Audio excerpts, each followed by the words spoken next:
Assalamualaikum warahmatullahi wabarakatuh. Perkenalkan, nama saya Ummahatul Hafizah, NPM 2117070120046. Baiklah, pada kali ini saya akan mempresentasikan hasil tugas epidemiologi penyakit tidak menular dengan judul Step Ways Penanggulangan PTM dengan dosen pengampu Bapak Dr. Nova Arifman, SKM MKes. Pengertian step-wise penanggulangan PTM. Step-wise merupakan fleksibel tool yang digunakan untuk asesmen faktor risiko penyakit tidak menular, di mana setiap negara pelaksana dapat menyesuaikannya sesuai dengan kebutuhan masing-masing. Pendekatan step-wise WHO ini menggunakan instrumen dan protokol yang telah terstandarisasi untuk memonitor tren penyakit tidak menular di setiap negara. Selanjutnya, langkah-langkah step-wise untuk penanggulangan PTM.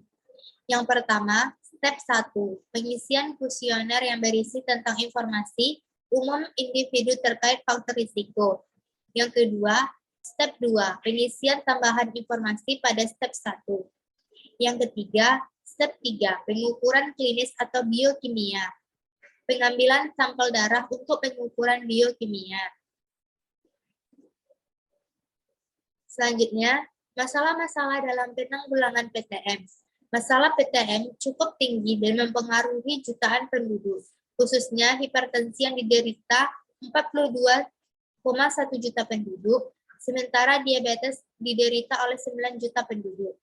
Data Riskitdas juga mengungkapkan bahwa hanya 30% dari kasus hipertensi dan diabetes yang terdeteksi atau terdiagnosa. Sebesar 70% belum terdeteksi, dan kondisi ini akan menyebabkan terlambatnya penanganan medis yang akan mengakibatkan komplikasi, kecacatan, dan kematian dini, serta melipat gandakan biaya pengobatan yang memberi dampak peningkatan beban ekonomi. Selanjutnya, yang terakhir, tantangan dalam penanggulangan PTM. Beberapa provinsi dan kabupaten masih belum sepenuhnya dapat menerapkan kebijakan dan strategi nasional karena keterbatasan dalam aspek sumber daya, kebijakan daerah, dan peran masyarakat. Secara umum, sumber daya manusia, infrastruktur, struktur organisasi, dan finansial masih relatif terbatas di daerah.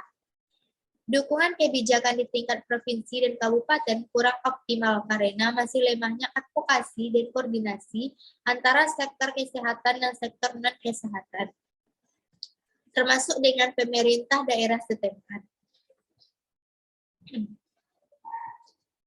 Sebagai dampak dari penerapan sistem pemerintahan desentralisasi, pemerintah daerah mempunyai kewenangan untuk dapat menetapkan prioritas pembangunan daerahnya, termasuk pembangunan kesehatan.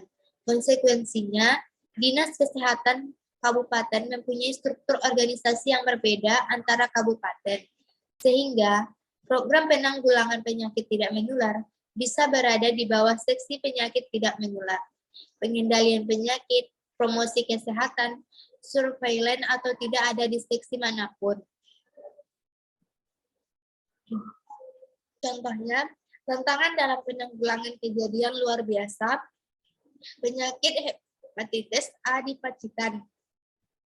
Dalam penanggulangan KLB, tantangan yang dihadapi yaitu, yang pertama, penularan terjadi tidak hanya dari makanan dan minuman yang terkontaminasi, tetapi juga dari orang per orang. Yang kedua, program vaksinasi hepatitis A belum menjadi program wajib di Indonesia.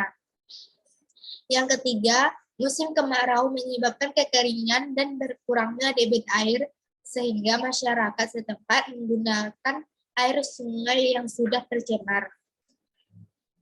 Yang keempat, kesadaran, pemahaman, dan pengetahuan PHBS masyarakat masih kurang. Terima kasih, hanya ini yang dapat saya sampaikan. Jika ada kesalahan kata, mohon dimaafkan. Assalamualaikum warahmatullahi wabarakatuh.